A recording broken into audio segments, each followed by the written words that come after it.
Welcome to Variety Awards Circuit. I'm Michael Schneider. I'm Danielle Turchiano. And Danielle, we're talking about the drama series category during winter awards season. A lot to choose from, some old timers, some new timers, but why don't we kick things off with a classic in the Handmaid's Tale. My name is June Osborne. I'm a citizen of the United States.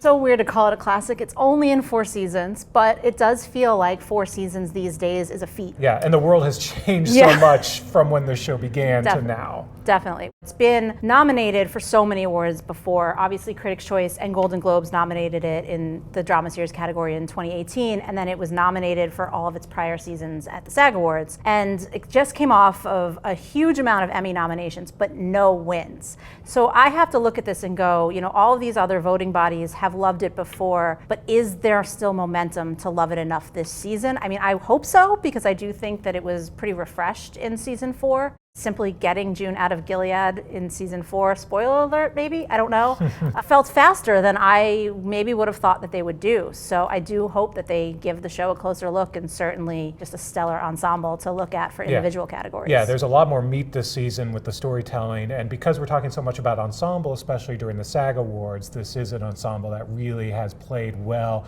opposite each other, especially with this past season. Yeah. So another ensemble that is just finishing its second season is The Morning Show. We should just tell the truth quickly. They're going to cut us off. There are some really bad things going on here.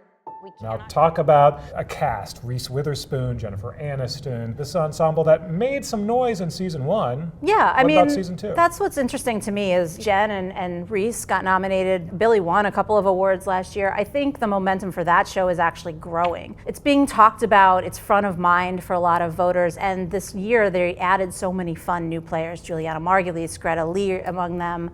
I think that show really kind of came into its own a little bit in season 2 once it had to adjust for the real world and let's bring in COVID and maybe let's lean a little bit further away from the Me Too and be topical, but at the same time gave everybody a lot to chew on as actors. And some real shocking moments, including Steve Carell, which we won't spoil Was necessarily, it a shock? but I don't know. Nonetheless, I do feel like the standout again in season 2 was Billy Crudup, playing that sort of slimy network executive we've all kind of known through the years. He wears it well. Yeah, it wasn't just the same old shtick from season 1. Yeah. What we kind of love about The Morning Show, of course, is it takes place in the world of television. So does Succession. You are f***ing Kendall Roy. Is it true? He's on his way? I don't see him yet with his stupid walk. No drama. We're good. We are again in the midst of season 3 of Succession, and so much juicy events happening with these characters. You know, this is a show that people really just have devoured over the past couple of years. It's back. People, I think, are going to be ready to really honor it again with more awards. I hope so. I will say that the biggest snub of the past few years feels like the Screen Actors Guild and Succession, because look at that ensemble cast, and they didn't get nominated, and I feel like this is their time. Sometimes the Screen Actors Guild comes to shows a little later, and this is season 3. Like, how could you not? This is a cast that really has gelled, and the chemistry among all of these people are fantastic, and I think that's the show to watch, especially when you're talking about drama ensembles. Yeah, I agree. Although I will say Pose, the final season of Pose, in the running, still huge place in my heart, if I can get personal for a second, but I think a huge place in these voters' hearts as well. Your life matters. Critics' Choice, some of the first really to honor the show with nominations. Also the first to celebrate MJ, Michaela J, in the role of Blanca. Like, that's a huge deal. You know, season 3, they took a closer look and said, everybody has grown so much as performers over the year. The story that they're telling is so important and meaningful throughout this time that, you know, maybe it has a good shot. Yeah, and if you talk about an emotional resonance of all these shows that we've been talking about so far, not a dry eye in the house, especially during the finale of Pose. So when you're looking at MJ Rodriguez and you're looking at Billy Porter and the tour de force at the end of that final season, it may still resonate. Tour de force leads me to a few different choices here, but I think Squid Game. We may be bearing the lead here with Squid Game because it is the show that everyone, at least at the time we're recording this, is talking about. It could make some serious history as a local language show. Generally have not performed well at any award show, partly because until recently they weren't even eligible, but they're part of Netflix, so they are eligible.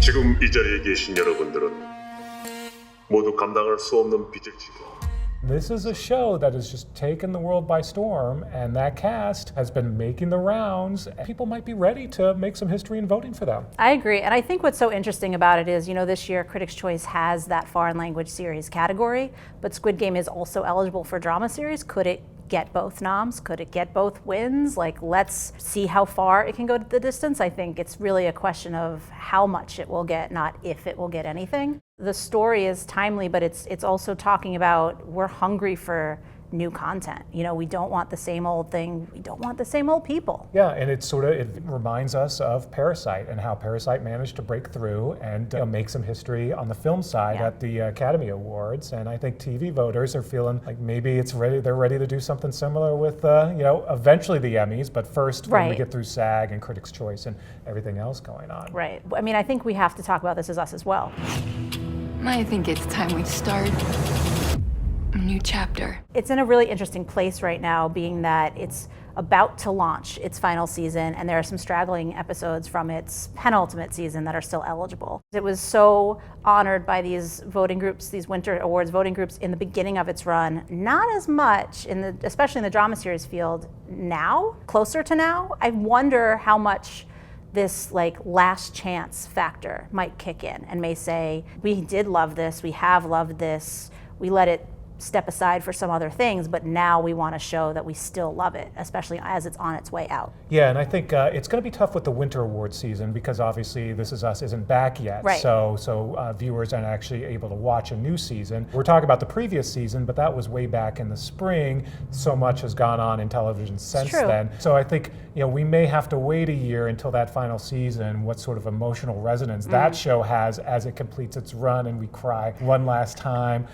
So 2022 could be a big year for the finale of that, and then of course who knows what happens to broadcast TV in general once This Is Us goes away. But for now, it's still, at least on the drama side, broadcast TV's best shot at getting any sort of recognition. But I mean, I shouldn't be laughing. That's not saying much. Right, I shouldn't be laughing because that is a huge change in the business. But I mean, it is an interesting dilemma I think that voters have is, do you give that last broadcast hurrah, or do you just move on to shows like Loki, which is, first season just came out over the summer, Marvel, Disney Plus. Anything we do can impact the course of history. You get that? Loki! Loki! Got a lot of acclaim, wasn't ready for Emmy season, and now is entering into this award season, brand new, first time chance for everybody, Critics' Choice, Golden Globes, SAG Awards, everybody to celebrate it. And Tom Hiddleston especially, I don't know, I feel like, there might be a little genre bias still against a show like that, but I feel like the freshness of that makes it rise to the top of the crop instead of some of these others. And it does feel like we're starting to really lose that genre bias that's we've seen for so long, but with shows like The Boys doing so well with Emmy nominations, and Mandalorian of course being such an Emmy darling, that's really changing. And you look at a cast like Tom Hiddleston and of course Owen Wilson as well, that's a real cast. Those are movie stars doing television, so I guess they're now TV stars. Nonetheless, that brings a real patina to genre on television that we haven't seen up until now. Could go on forever, but I think that's a good primer on what to look for as we start to talk drama at this year's awards season. Very true, very true. And that's it for now. Be sure to check Variety.com for all the latest awards information and so much more. For now, I'm Michael Schneider. And I'm Danielle Turchiano. Thanks for watching Awards Circuit.